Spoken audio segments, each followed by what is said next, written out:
All right, guys, I'm going to break down the AFC in a slightly longer video for you. I'll have a short with the playoffs. I'm going to predict the playoffs out.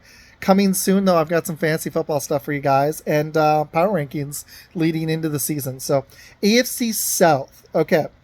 The Texans, I liked a lot. Here's the thing, they grabbed Diggs, which was like a home run swing. Like, that could be a home run, or that could be not. That could be a ground out. It just depends.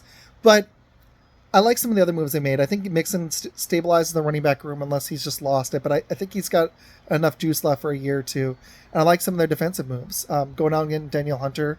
They made moves at linebacker. I just think they're going to be a really tough team. I still think they're a growing team, so that's why I only have them at 11-6. But maybe they scares people and threaten for the conference this year. I think they're 1 year away. I think Stroud needs another year. They've got a brand new coach. They've got Will Anderson, but I've got them at 11-6. I think they're going to be really good. The Jaguars are a team I'm not sure on because they lost Ridley. I love Brian Thomas Jr. He's one of my favorite receivers in the draft, but here's my concern: is Lawrence going to stay healthy? I don't know. There's just something with that team. I don't. They overpaid Lawrence, and that's going to hurt them moving forward after this year because it was an extension. But I don't know. I'm not a massive believer, but I think they'll do enough to be 9-8. So I had them tied for second at 9-8. The Colts was mostly due to respect for head coach who killed it last year, but that could be like the Giants situation. They could take a step back. But I think with Anthony Richardson and Jonathan Taylor and Pittman on offense, they've got some pieces on D.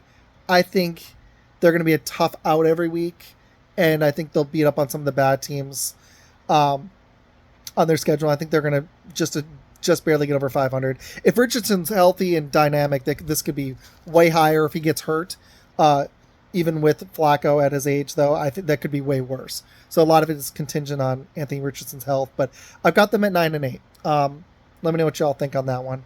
And then the last team in the AFC South, recapping my picks, I've got the Titans at 7-10. And here's my thing with them, okay?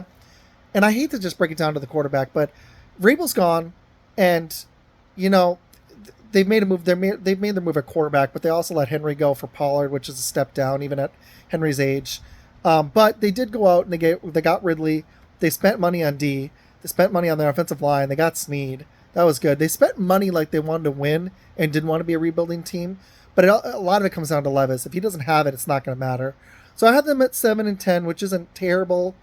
It's not really respectable, but it's okay. It's I think they're the worst talented. I think they're the least talented team in that division unless Levis has it. And frankly, I think every team in the division's got a better quarterback situation unless Levis is way better than I think. So that's why I had them at 7-10. I've only got the Texans actually making the playoffs. I'm going to hit that in a future video, but I've only got the Texans making the playoffs in that division. The Jaguars and Colts just being edged out by another team from. You'll see in a future video. So let me know what y'all think. I'm going to break down the. I'm going to bounce. I'm going to hit the AFC. I'll do the AFC West next. Check it out.